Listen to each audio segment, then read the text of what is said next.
जय माता दी साथियों। आज के वीडियो में हम लोग दुर्गा सप्तशती के कीलक स्तोत्र का पाठ करेंगे। तो आइए पहले हम लोग पुस्तक की पूजा करते हैं।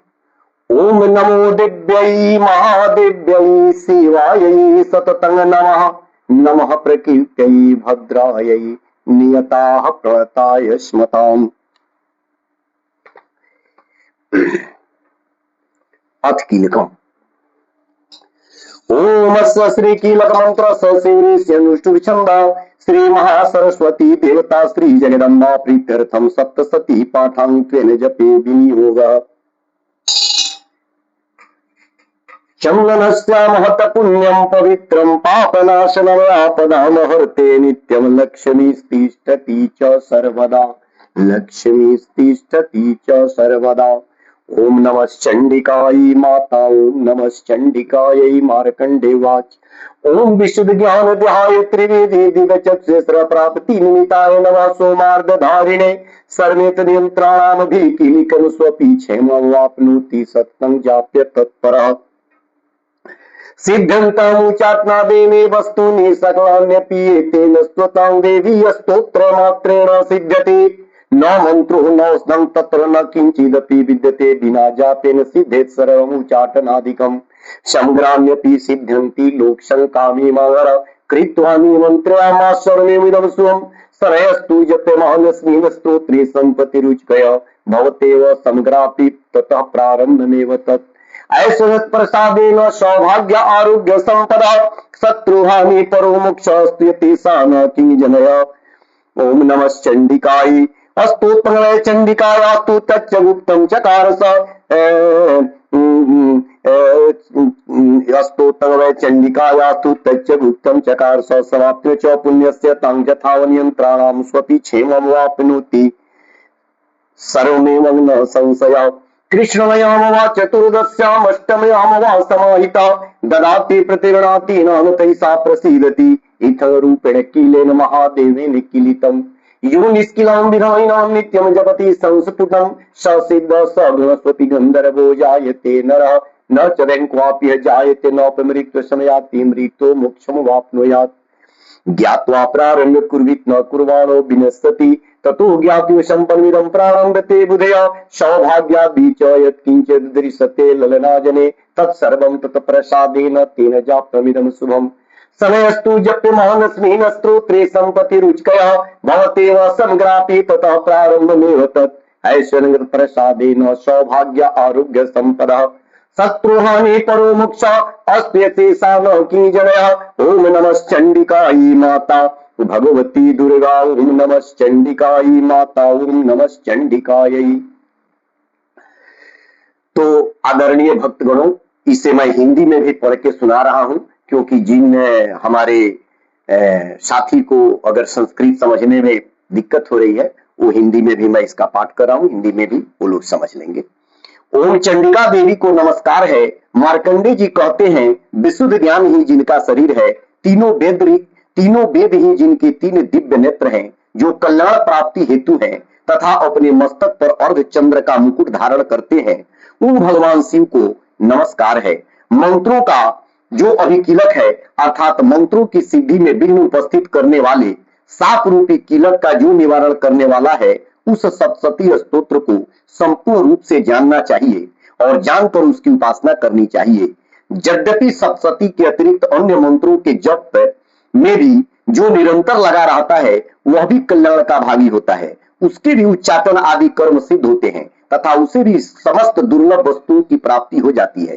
तथापि जो अन्य मंत्रों का जप न करके केवल इस सप्तशती नामक स्तोत्र से ही देवी की स्तुति करते हैं, उन्हें स्तुति मात्र से ही सच्चिदानंद स्वरूपिणी देवी सिद्ध हो जाती हैं।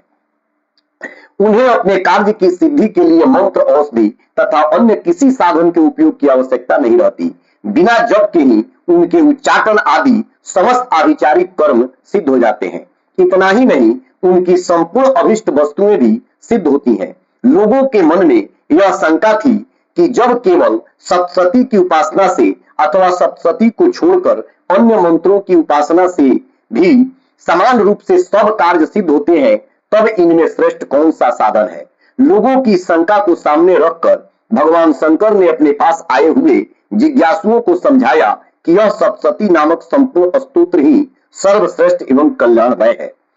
तदनंतर भगवती चंडिका के सप्तशती नामक स्तोत्र को महादेव जी ने गुप्त कर दिया। सप्तशती के पाठ से जो पुण्य प्राप्त होता है उसकी कभी समाप्ति नहीं होती, किंतु अन्य मंत्रों के जप जन्य पुण्य की समाप्ति हो जाती है। अतः भगवान शिव ने अन्य मंत्रों की अपेक्षा जो सप्तशती की ही श्रेष्ठता का निर्णय किया उसे यथार्थ ही जानना चाहिए। अन्य मंत्रों का जप करने वाला पुरुष भी यदि सप्तशती के स्तोत्र और जप का अनुष्ठान कर ले तो वह भी पूर्ण रूप से ही कल्याण का भागी होता है, इसमें तनिक भी संदेह नहीं है। जो साधक कृष्ण पक्ष की चतुर्दशी अथवा अष्टमी को एकाग्रचित होकर भगवती की सेवा में अपना सर्वस्व समर्पित कर देता है और फिर उसे प्रसाद रूप से ग्रहण करता है, उसी पर भगवती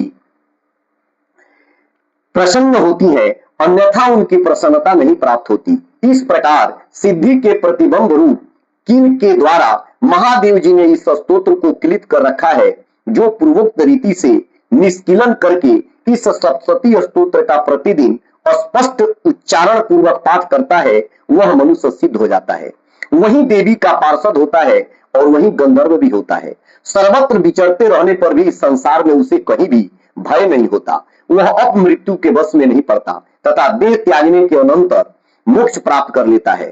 अतः कीलन को जानकर उसका परिहार करके ही सप्तशती का पाठ आरंभ करें। जो ऐसा नहीं करता उसका नाश हो जाता है। इसलिए कीलक और निष्कीलन का ज्ञान प्राप्त करने पर ही यह स्तोत्र निर्दोष होता है और विद्वान पुरुष इस निर्दोष स्तोत्र का ही पाठ आरंभ करते हैं। स्त्रियों में जो कुछ भी सौभाग्य आदि दृष्टिगोचर होता है वह सब देवी के प्रसाद का ही फल है। अतः इस कल्याणमय स्तोत्र का सदा जप करना चाहिए। इस स्तोत्र का मंद स्वर से पाठ करने पर स्वल्प फल की प्राप्ति होती है और उच्च स्वर से पाठ करने पर पूर्ण फल की सिद्धि होती है। अतः उच्च स्वर से ही इसका पाठ आरंभ करना चाहिए। जिनके प्रसाद से ऐश्वर्य, सौभाग्य, आरोग्य, संपत्ति, शत्रुनाश तथा परम मोक्ष की भी सिद्धि होती है, उन कल्याणमयी जगदम्बा की स्तुति मनुष्य क्यों नहीं करते। जय माता दी।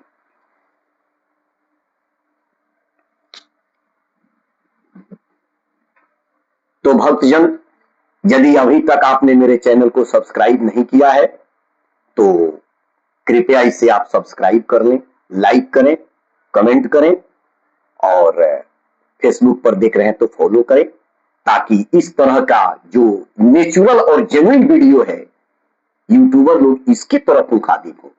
जो आजकल फेक वीडियो इतना आ रहा है, इतना मतलब भटकाने वाला वीडियो आ रहा है, उस पर लगाम लगेगा। लोगों को लगेगा कि नहीं, जेन्युइन और अच्छे तरीके से भी वीडियो बनाई जाए तो वह भी ग्रो होता है। तो कृपया आप लोग इसे अवश्य ही सब्सक्राइब करें, लाइक करें, कमेंट करें। इससे दुनिया को एक नई दिशा मिलेगी, यूट्यूबर लोगों को भी एक नई दिशा मिलेगा। धन्यवाद।